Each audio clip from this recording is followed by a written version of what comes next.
کہ اوپر والا بندہ جو ہے وہ ایماندار ہے, دیانتدار ہے, تو اس کے ہوتے ہوئے ہو ہی نہیں سکتا کہ کرپشن ہو. دیکھو نا, کہتے ہیں جی کھاتا ہے تو لگاتا بھی ہے. لیکن اب یہاں کی سچویشن کو کیا کہا جائے کہ جی کھاندا ہے تے لاندا بھی نہیں ہے.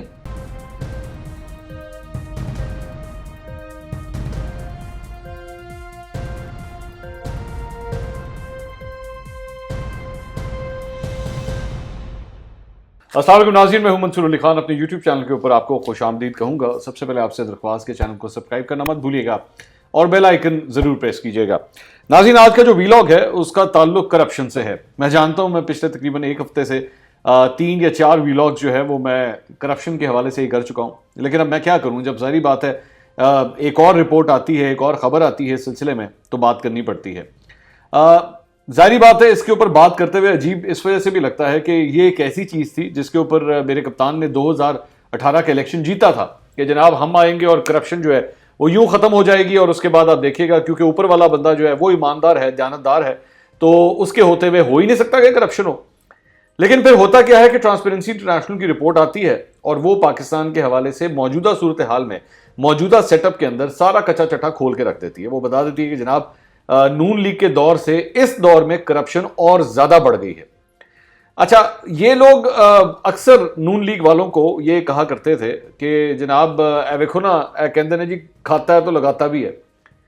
اب یہاں پہ صورتحال یہ وہ کہتے تھے یہ نون لیگ والے دیکھیں آپ یہ کس قسم کے لوگ ہیں, یہ اس بات کو ایکسیپٹ کر لیتے ہیں اور وہ کہتے ہیں ہاں جی ٹھیک ہے وہ کرپشن کر رہا ہے لیکن کم سے کم لگا تو رہا ہے نا.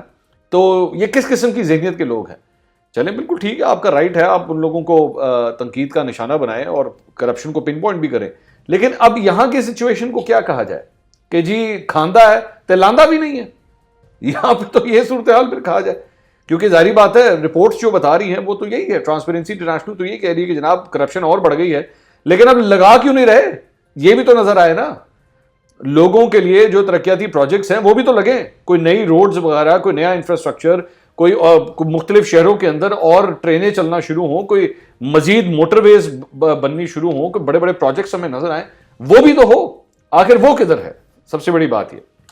اس کے بعد جہاں پہ کرپشن کی بات, ابھی ٹرانسپیرنسی انٹرنیشنل کے اوپر ہم لوگ ڈسکشنز ابھی کر ہی رہے تھے کہ ایک اور خبر آئی ہے, اور وہ خبر آئی ہے دنیا نیوز پیپر کے اندر. حسن رضا بڑے ایک کریڈیبل اور بڑے ایک اچھے جرنلسٹ ہیں, میرے دوست بھی ہیں, اور انہوں نے یہ خبر دی ہے کہ جناب پنجاب میں سرکاری محکموں میں کرپشن 45% تک بڑھ گئی ہے. اب آپ ذرا اندازہ لگائیے, 45%. مطلب جو چیز جس کے اوپر پہلے جو ہے وہ تقریباً آپ 100 روپے آپ دیتے تھے اگر رشوت دیتے تھے کاموں کے لیے, تو اب وہاں پہ آپ کو 145 روپے دینے پڑ رہے ہیں. یہ صورتحال ہے.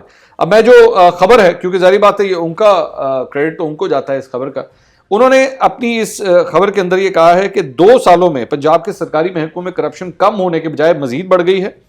جو مختلف محکمے ہیں جو انہوں نے اپنی اس خبر کے اندر پن پوائنٹ کیے ہیں, اس میں پولیس, محکمہ مال, انجینئرنگ ڈپارٹمنٹ, پٹوار کلچر, ترقیاتی منصوبے, ہاؤسنگ ڈیولپمنٹ اتھارٹیز, ان محکموں کے اندر جو ہے, ان ایریاز کے اندر جو ہے وہ کرپشن زیادہ بڑھ گئی ہے. اچھا, یہ جو رپورٹ ہے ان کے مطابق وہ کوئی 829 صفحات کی یہ رپورٹ ہے جو بھیجی گئی ہے, اور اس کے اندر بتایا گیا ہے کہ جناب کرپشن جو ہے یہ رپورٹ جو ہے یہ وزیر اعظم اور دیگر اعلیٰ حکام کو یہ رپورٹ بھجوائی گئی ہے, اور اس میں بتایا گیا ہے کہ جناب کرپشن کم نہیں ہو رہی بلکہ مزید بڑھ گئی ہے.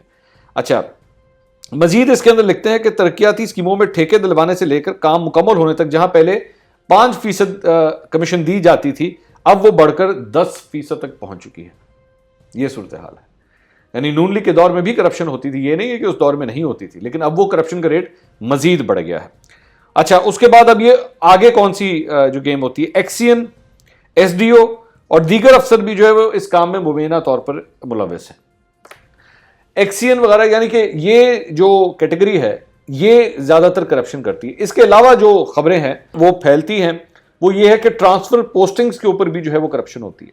یعنی کہ وہاں پہ لگنے کے لیے, فلاں علاقے میں لگنے کے لیے, فلاں شہر میں لگنے کے لیے, ان ایریاز کے اوپر بھی جو ہے وہ پوسٹ ہونے کے لیے پیسے دیے جاتے ہیں. یہ پیسے پچھلے دور میں بھی دیے جاتے تھے, نون لیگ کے دور میں بھی دیے جاتے تھے, پیپلز پارٹی کے دور میں بھی دیے جاتے تھے, لیکن فرق یہ ہے کہ اس کا ریٹ اب بڑھ گیا, مزید مہنگی ہو گئی. اچھا, اس کے بعد یہ لکھا جاتا ہے کہ جناب صرف یہاں نہیں بلکہ پولیس کے اندر اب ایف آئی آر کٹوانے کے لیے بھی